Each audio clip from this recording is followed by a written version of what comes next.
The new week began with numerous reports of another Russian army's major success in key directions of the front. In particular, war correspondents confirmed that on Monday, March 24, Russian troops almost completely liberated the settlement of Lobkove in the Zaporizhia direction of the front. According to them, the Russian army currently controls 70% of this settlement territory. A member of the Civic Chamber of the Russian Federation, Vladimir Rogov, also confirmed this information. According to him, the assault units of the group of troops under the designation Dnepr almost completely knocked out the Ukrainian army units from this settlement. At the same time, he expressed confidence that the complete liberation of Lobkove could take place in the coming hours.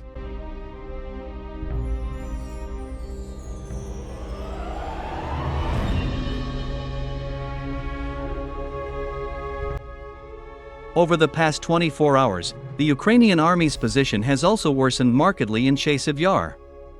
According to war correspondents, Russian troops almost completely liberated this city. Reports indicate that as of March 25, 2025, the Ukrainian army controls only a few five-story buildings in Chasiv Yar. Ukrainian war correspondent Yuri Butasov also confirmed the Russian army's successes in this city. According to him, the Russians managed to break into the city center, where they are currently engaged in fierce battles with units of the 28th Separate Motorized Rifle Brigade of the Ukrainian Army. At the same time, this Ukrainian war correspondent noted that Russian troops used so-called smokescreen tactics to break into the city center. As a result, Ukrainian drones and artillery systems have lost their sight and become helpless.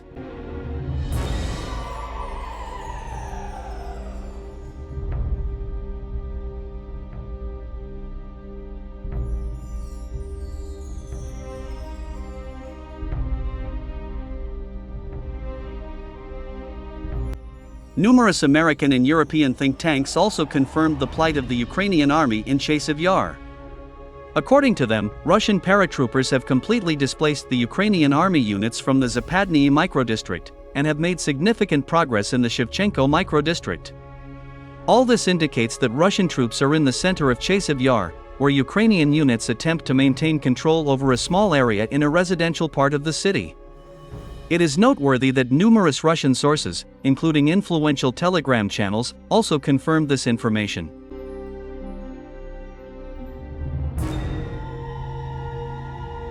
In the Belgorod region, the Ukrainian army also suffered a crushing defeat. Unfortunately for the KIEV regime, the Ukrainian army was unable to capture at least one settlement in the Belgorod region before the start of negotiations with the American delegation in Saudi Arabia. My dear truth seekers, let me remind you that after the crushing defeat in the Kursk region, the head of the KIEV regime, Volodymyr Zelensky, ordered the seizure of border settlements in the Belgorod region so that the Ukrainian delegation would have a new bargaining chip during negotiations with the Americans. However, unfortunately for this political clown, the Russian troops managed to completely stop the Ukrainian army units near the settlement of Demidovka. In the last 24 hours alone, the Ukrainian army has lost 800 soldiers and 20 pieces of heavy equipment in the Belgorod region. As a result, the Ukrainian delegation failed to use the Belgorod region as a bargaining chip during negotiations with the Americans in Saudi Arabia. Journalists note that the Ukrainian delegation was in a pretty bad mood after talks with the Americans. Moreover, the deputy head of the Office of the President of Ukraine, Pavel Polisa, even refused to communicate with reporters. All this indicates that Ukraine has suffered a crushing defeat not only on the battlefield, but also at the negotiating table.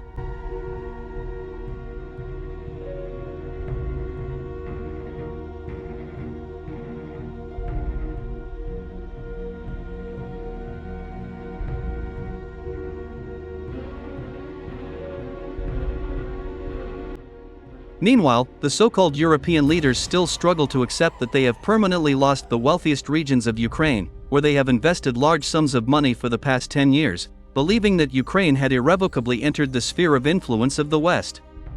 In particular, French President Emmanuel Macron and British Prime Minister Keir Starmer continue to make provocative statements regarding the dispatch of British and French troops to Ukraine. Against this backdrop, I would like to note another provocative statement by the French President, Emmanuel Macron, which he made on the morning of March 23 during a conversation with journalists. So, answering journalists' questions, Emmanuel Macron confirmed that Paris is developing a plan to send French troops to Odessa in order to protect maritime transport infrastructure facilities. In simple terms, France intends to occupy Odessa to profit from operating Ukraine's largest port. Reports suggest that France is contemplating the deployment to Odessa of units comprised of troops withdrawn from African countries.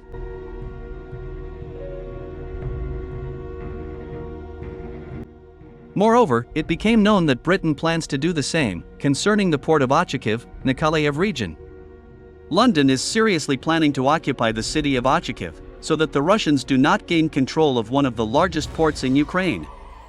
Russia's reaction to such provocative statements by European leaders was not long in coming. So, on the night of March 24, the Russian aerospace forces, together with the missile units, launched another combined missile attack on the military installations of the Ukrainian army and NATO forces. This time, Russian missiles and kamikaze drones rained down on the KIEV region. In particular, powerful explosions were recorded in cities such as Belgorod and Brovary.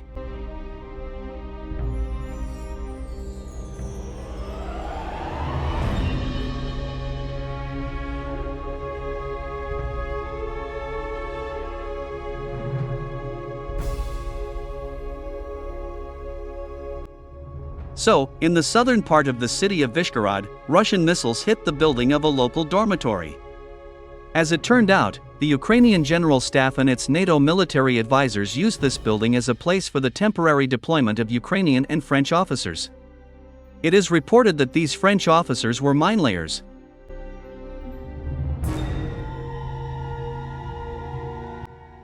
In the northern part of the city of Brovary, a Russian Iskander-M ballistic missile struck the building of the local public library. Later, the coordinator of the Nikolaev Underground, Sergei Lebedev, confirmed that British military instructors were stationed in this building.